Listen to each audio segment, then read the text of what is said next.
Hey friends!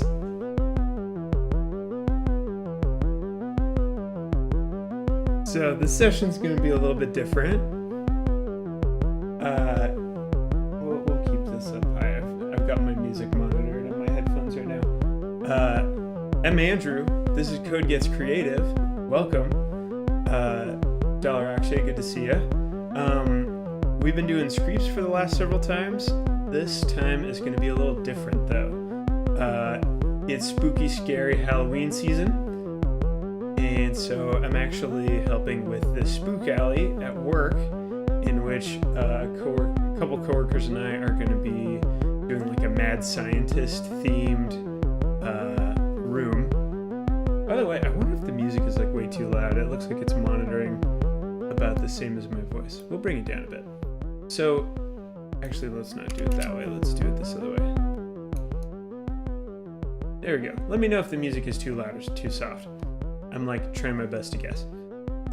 So yeah, we're gonna do the Spook Alley at work. It's gonna be awesome. And we've got a bunch of like mad scientist things. So one of my coworkers and I are in charge of the synths. We got that all set up. I got another coworker that's doing like the dry ice and the vials filled with colorful, mysterious liquids and stuff like that. And yeah, we'll be passing out Halloween candy to the trick-or-treater kids that come. It'll be really fun.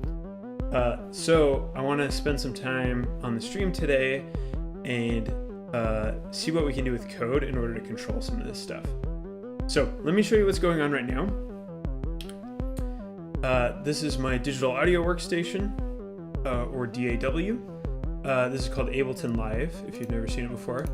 And this grid that you see here controls a whole bunch of different snippets of music. And so this pink one right here is sending, where are we? There we go. Is sending the sequence of notes over to my modular synth over here.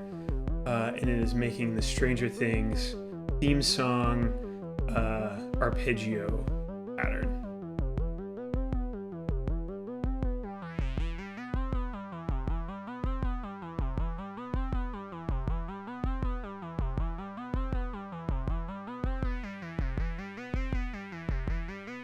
Yeah, so that's doing its thing.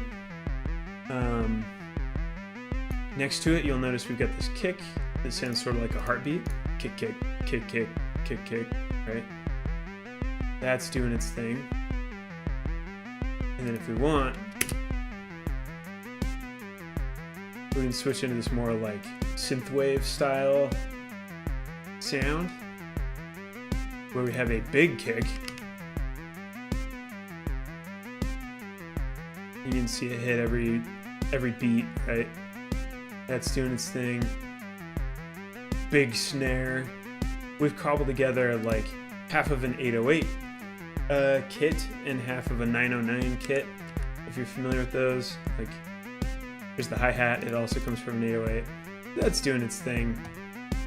We got some other cool tricks up our sleeve too, though.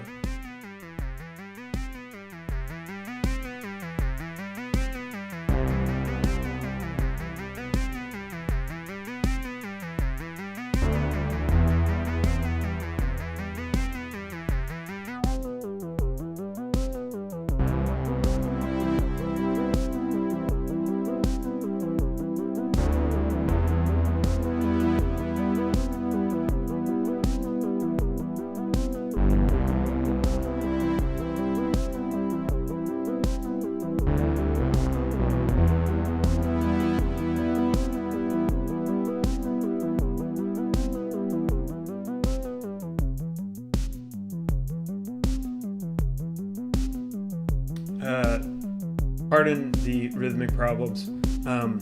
What I'm hearing is like a 16th note delayed from what I'm actually playing, so I'm like doing my best to compensate. I've got to find a better way to monitor audio. That's been like on my to-do list for several streams now. It just hasn't really mattered as long as it's been like kind of stock background music. But as soon as I start like making music, then like that low latency really matters. So it's on me to figure that out for next time. You kind of get the idea. You probably saw as I played this keyboard down below, this is a DSI Prophet Rev 2. You probably saw audio coming through here for bass and then pad/lead. So each of those are doing their thing. Notice this plugin that I have here. This is a compressor. It is side chaining against the big kick. So every time this kick hits, the pad synth gets out of the way.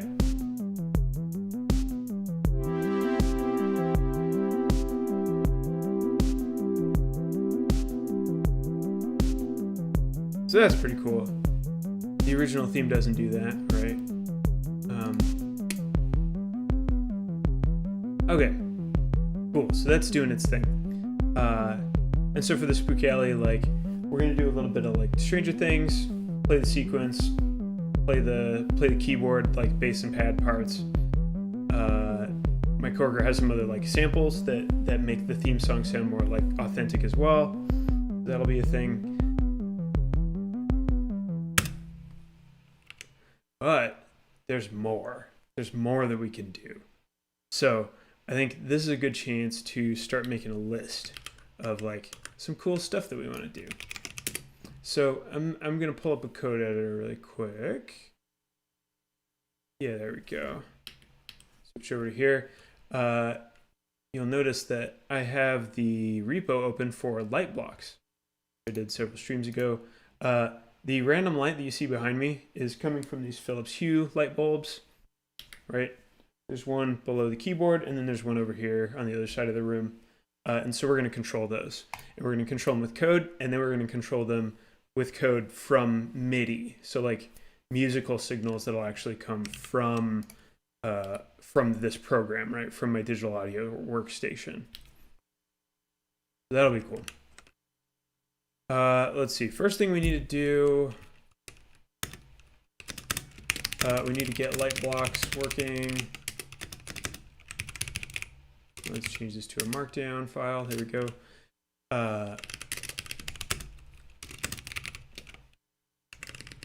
We need to get light blocks working, and then we need to control light blocks from MIDI.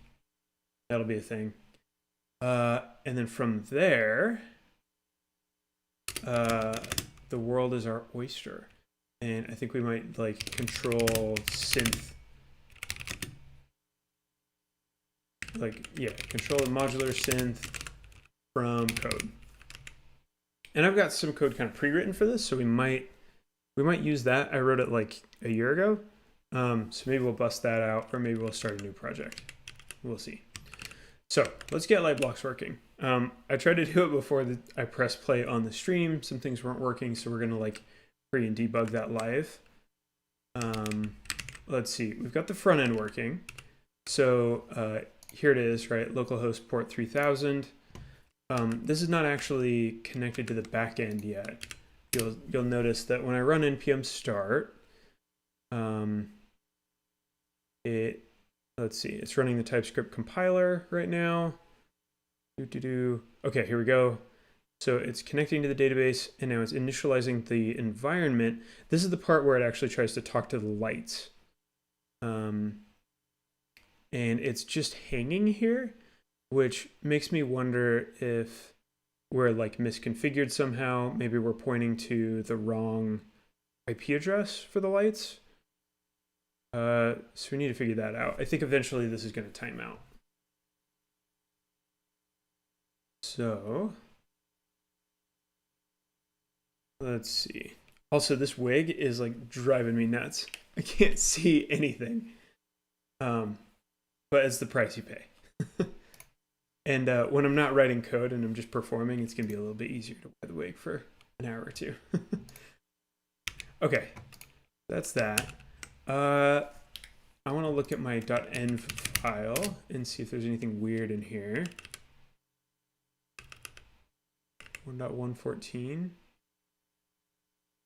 I'm going to show this. I don't think y'all can do anything with this. So this is how you configure light blocks, right?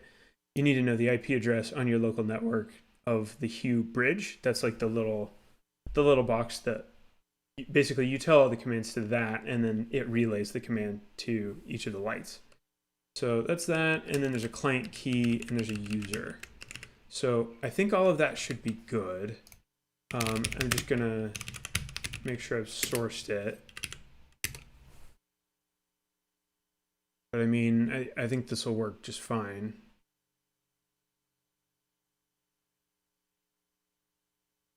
Ooh. I wonder if this is a problem of Wi-Fi versus wired Ethernet. So I'm wired in right now, so I don't drop frames. But yeah, which means that I'm skipping my home router, which means I'm on a different subnet than the Philips Hue Bridge. That's probably the problem. Okay. I have a script floating around as part of Lightblocks. And we're going to shrink some things down. Node modules are quite large. We're going to open up these scripts, and we've got create user. I think it's this one.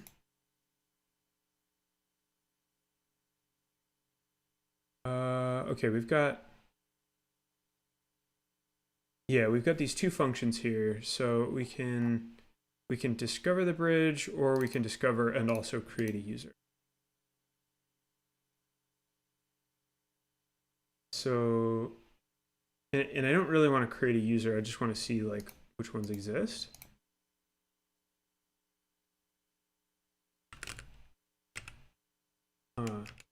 Let's just try running discover bridge. Oh yeah, and I'll make that text a bit bigger. Pardon the small text. Okay, so we got that. Also, we probably need cool synth in the background, don't we?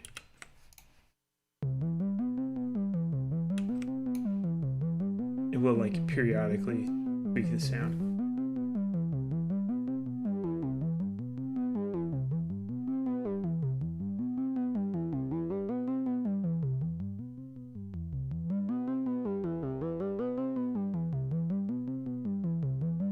Oh yeah, that's doing its thing.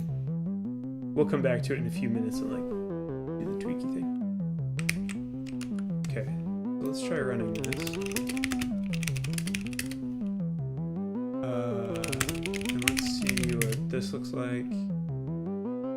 Toggle lights? No, that's not what I want to run. So we're just going to say node create user.js. And this will hopefully discover some Philips Hue bridges. Problem connecting to bridge. That.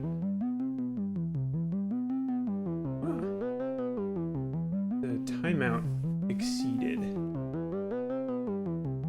Okay.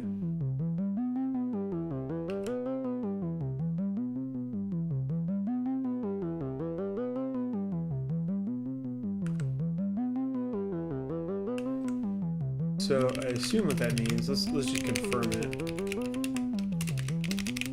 Searching for Philips Hue bridges.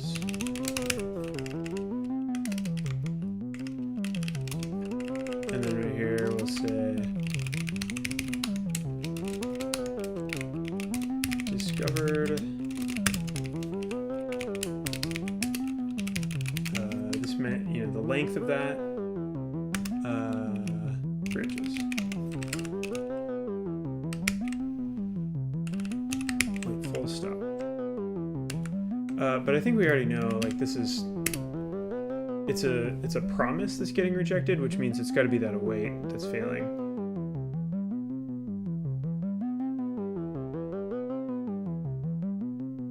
It says there's a problem connecting to the bridge at that IP address, which is kind of weird.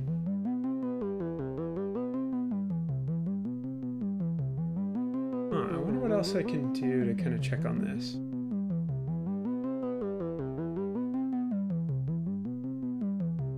I don't want to unplug the stream from the wall. That's gonna drop. What else can we do? I might also have to go out into the other room where it's plugged in to the wall. Let's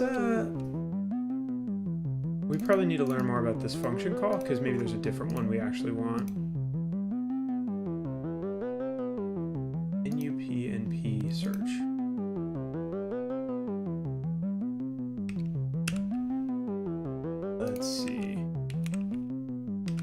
We need to scripts package. So we need to go look up this.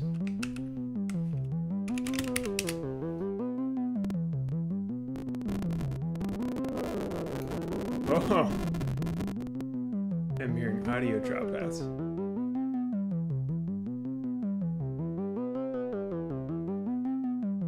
Okay, connecting to the bridge.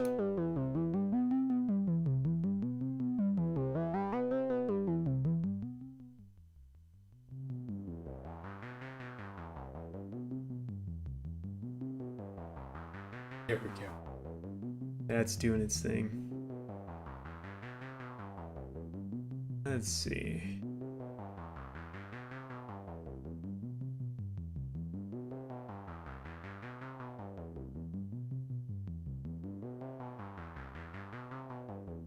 The bridge certificate.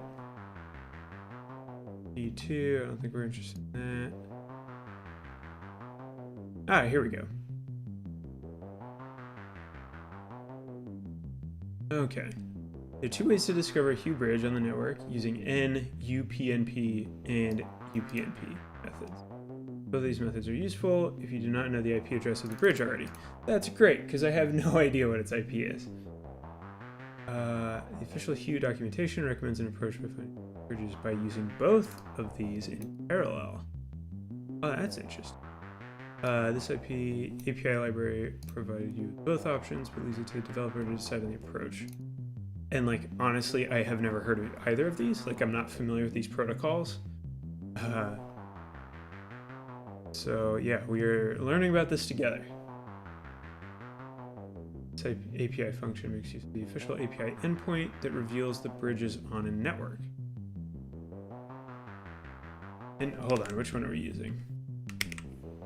N UPnP. We're doing this first one. Okay. Which might not work in all circumstances.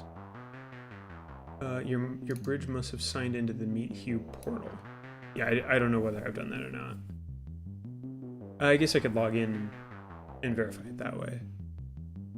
In which case you can fall back to the slower UPnP search function. Are they drop-in replacements? Let's see. Failed to connect. Failed to connect and load configuration. Is that what we're seeing? No, we're seeing problem connecting to bridge. So that's interesting.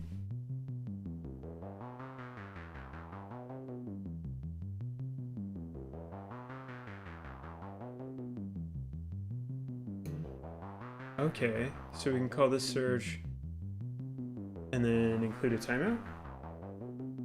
So let's maybe do that. We'll switch it out. And we'll make the timeout, I'm assuming it's in milliseconds. So let's say like 20,000.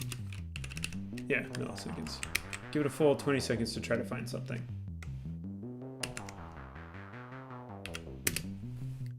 We run this. It'll think for itself.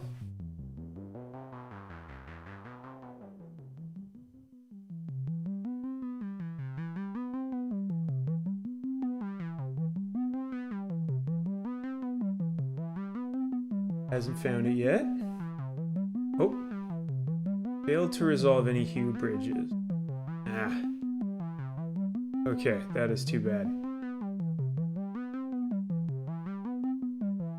Okay, I think the next thing we can try is logging into Meet Hue and see how that does. See what that can tell us.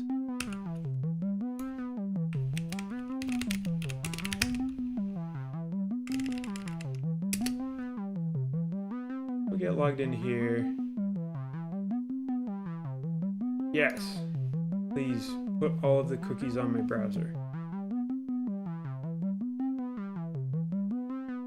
And thank you, LastPass, for filling in my stuff. We're logged in. So let's see. Looks like you don't have any apps. That's kind of weird. I feel like I would have had to generate one.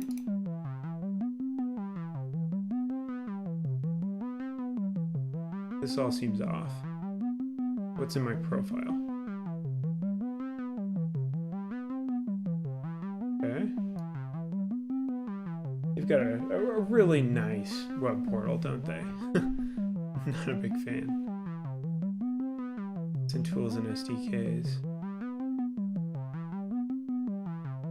Yeah, and this is like their big list of all this stuff. So like I'm using this one, right?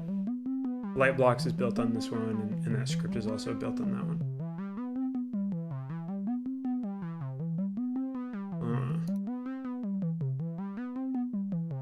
Okay, so I do have the Philips Hue app on my phone, which should be authenticated to all the same stuff. So let me see if I can control it that way.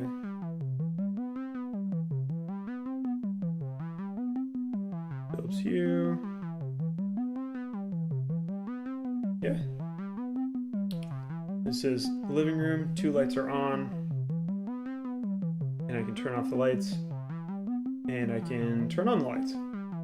Okay, so that is working. So what can this tell us?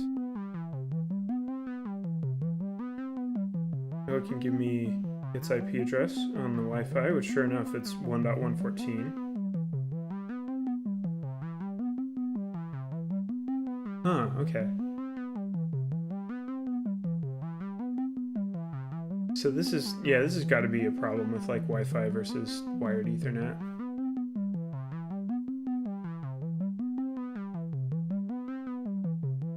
Let's see. What else can we do?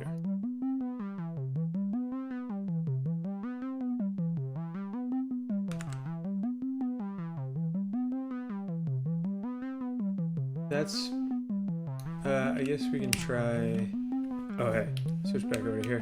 I guess we can try this one more time and just see if the like longer timeout changes anything at all. I don't think it will, but this will be a good thing to check. Yeah, okay. Oh, wow.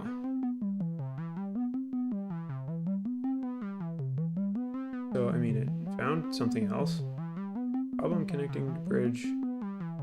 We're basically like war driving. We're just like checking out all of our, whichever neighbors happen to have this. Because we found 2 so far. Like one of them is probably mine, but the other's not. So that's very interesting. Net unreach.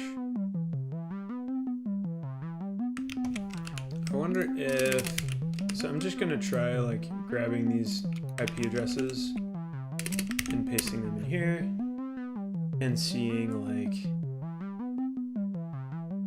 if I just swap out my .env for that, for either of these.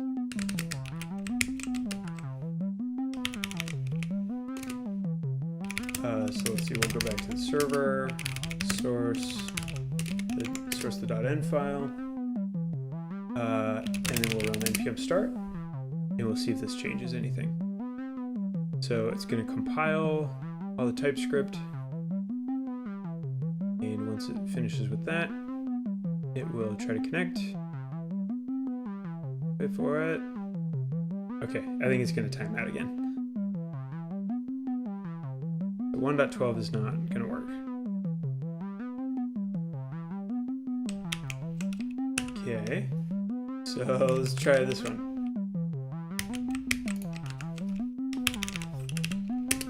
Source the env, restart.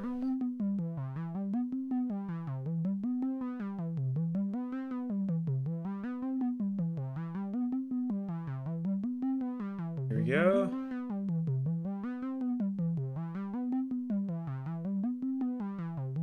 Oh, well, okay, so it behaved a little differently, right? Like, instead of just hanging on this spot forever and eventually timing out, it's saying connect enet unreach to this. So yeah, I guess that's not behaving either. What else can I do? If I were to plug straight into the wall, would that if I were to plug the Hue Bridge into the wall, would that change anything? Or, crazy idea, what if I just I could run this cable all the way out into my router, because I have like I have a 50-foot cable. It's a pretty long one. I think it would reach all the way. And then I would be on the same subnet, I think. I think I might try that. Which probably means I'm going to get dropped.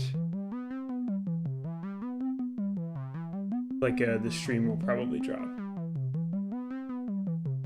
I think this is worth a try, though. Okay. So we're going to start by pausing that. I think I'm feeling the fatigue from that. I don't know if y'all are. Okay. I'm gonna unplug. I think the stream will probably drop at this point, but it's going to come right back on. So be looking for the stream. It should bounce right back. And yeah, talk to y'all soon.